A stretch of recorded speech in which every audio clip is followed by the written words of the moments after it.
बा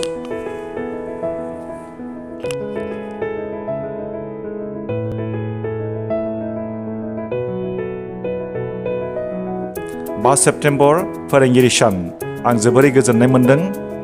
क'क्राझारनि प्राज्ञा फाउन्डेसन होननाया मान होदों, जोंखौ थुलुंगा होदों। नोंथांमोननि सिगाङाव आं दिन्थिगोन नै बिबारनि माला होनानै बिथांमोनहा आंखौ बरायदों, आंखौ थुलुंगा होदों। आरो आंल' नङा, गोबां फोरोंगिरिफोर आरो बैसो जानाय सुबुंफोरखौ बिथांमोनहा मैयानि समाव बरायदों आरो मान होदों। प्राज्ञा फाउन्डेसना मोनसे सार्टिफिकेटबो होदों। प्रज्ञानि बानजायनायाव गुरु फुजिनाय सिम मुस्रि डक्टर अजित बर' क'क्राझार। गुरुनि अनगायै शिष्यनि गियाना जेरैहाय आबुं नङा, बेबादिनो शिष्यआबो गुरुनि फारसे गंग्लायनानै फुजिनाय गैयाब्ला गुन गोनां आबुं गियान मोनफुंनो हाया।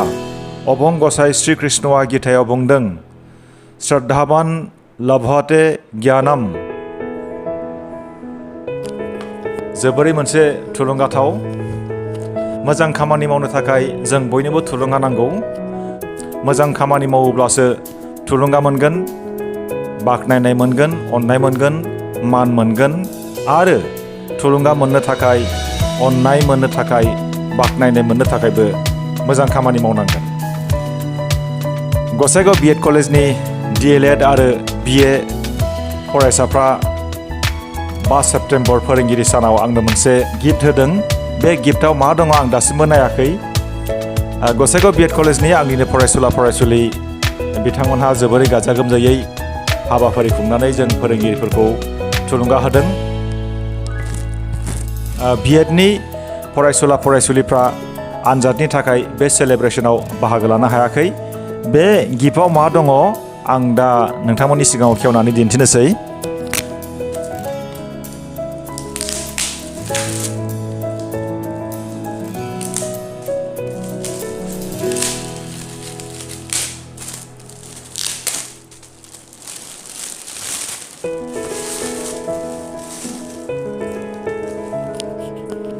बिथाङानो जाहैबाय जों बयनिबो थुलुंगानि फुंखा। जों बयजोंबो अनजाथाव, सिबिजाथाव, मान होजाथाव आरो जोंनि सासे गुन गोनां आदर्शवान सुबुं डक्टर सर्वपल्ली राधा कृष्णन। बिथांनि जोनोम सानखौनो जोङो 5 सेप्टेम्बराव फोरोंगिरि सान महरै जोङो बयबो खुङो। जोबोरै मोनसे समायना सावगारि। आरो आंनि फरायसुला फरायसुलि DLED आरो BAनि साफ्रोमबो फरायसुला फरायसुलिफोरखौ आङो गोसो गोरबोजों बरायबाय आरो आंनि अननाय आरो सिबिनायखौ बावहरबाय। साफ्रोमबो फरायसुला फरायसुलिफ्रा जाहाथे आवगायलांनो हायो। आरो बेजों लोगोसे मोनसे फिसा गिफ्ट दंबावो। थारैनो बियो कलम जागोन।